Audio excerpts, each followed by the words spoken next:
What if I told you that 78% of the financial wisdom you've been taught is actually designed to keep the middle class trapped? It sounds crazy, but many of the money rules we live by are just plain wrong, and they're holding us back from building real wealth. Today we're going to shatter the 7 biggest lies about money that are keeping you from achieving financial freedom. Stick around, because unlearning these could be the most profitable thing you do all year. Let's dive right into the first and possibly most damaging myth. You need a high income to become wealthy. Financial security isn't about how much you earn, it's about how much you keep, and more importantly, how you make that money work for you. Think about it. They're on what we call the hedonic treadmill, where every pay raise is met with more spending. On the flip side, history is filled with stories of people with modest incomes who became millionaires. How did they do it? They understood a simple principle.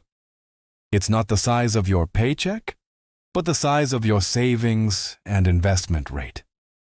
A famous example is Ronald Read, a janitor and gas station attendant from Vermont who quietly amassed an $8 million fortune.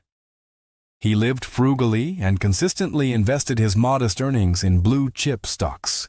The lesson here is to focus on your savings rate. Start by tracking your expenses, creating a budget, and automating your savings. This leads us directly to our second massive lie. Investing is only for the rich. You hear this all the time. This belief is one of the biggest barriers keeping average people from building wealth. The truth is, investing has never been more accessible to everyone. With apps like Fidelity, Vanguard, or Charles Schwab, you can start investing with as little as $1. Yes, $1. A study by the financial services company FINRA found that a significant portion of non-investors cited a lack of funds as their primary reason for not starting. But this is a mindset issue, not a reality. Invest that $5 daily into a simple S&P 500 index fund. That's the power of starting small and being consistent. The rich don't have a monopoly on investing.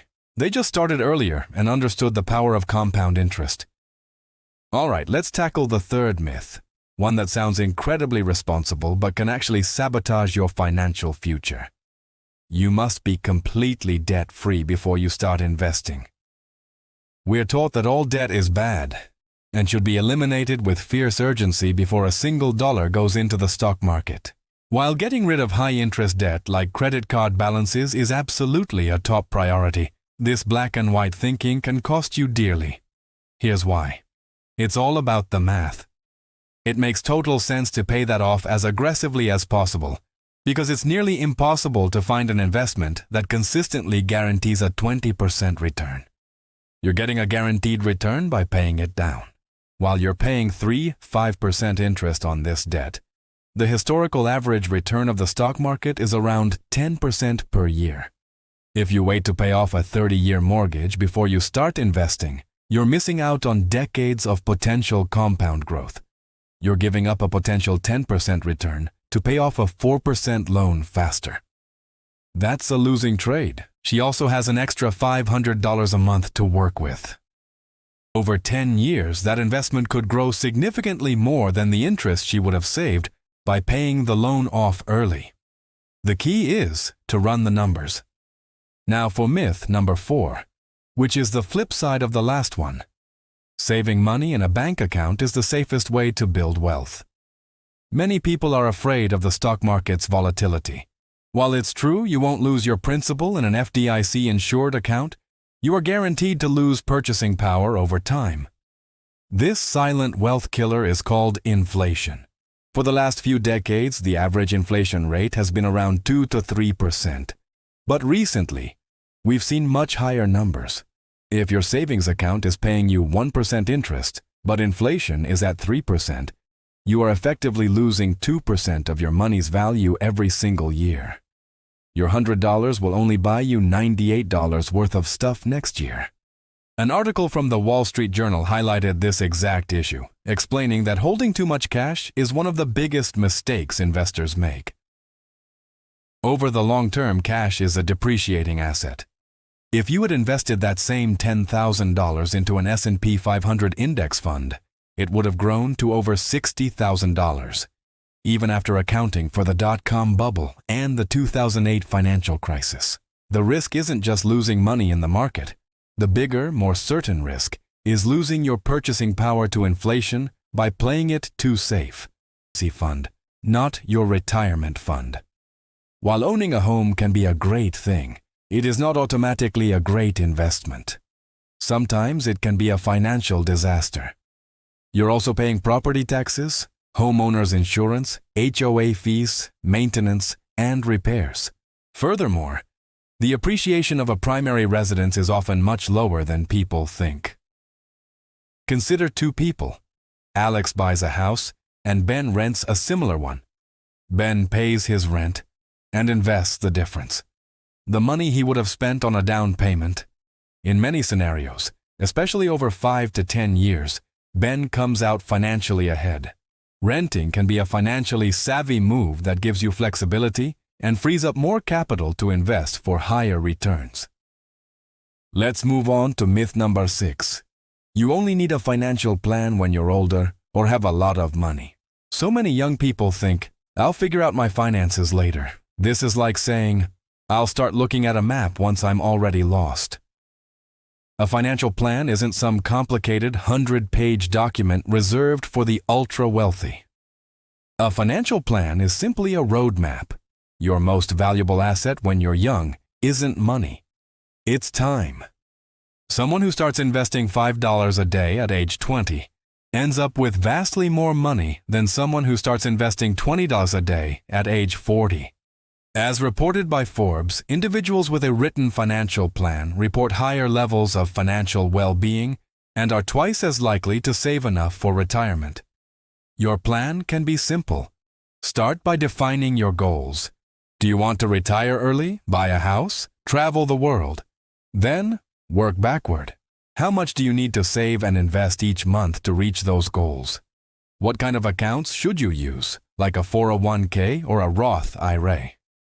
Having this plan provides clarity and motivation. It turns vague wishes into actionable steps. Without a plan, you're just drifting financially, hoping you end up somewhere good. With a plan, you're steering the ship.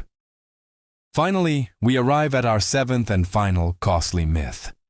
My partner handles the finances, so I don't need to worry about it. This is an incredibly common and incredibly risky mindset, regardless of your gender. In many relationships, one person naturally takes the lead on managing the money, and the other person happily takes a back seat. While this might seem efficient, it creates a dangerous dependency. Life is unpredictable. A study by UBS Wealth Management found that a staggering 58% of widows and divorcees discovered negative financial surprises after their partner was no longer in the picture. They found hidden debt, secret accounts, or learned that retirement savings were far less than they thought.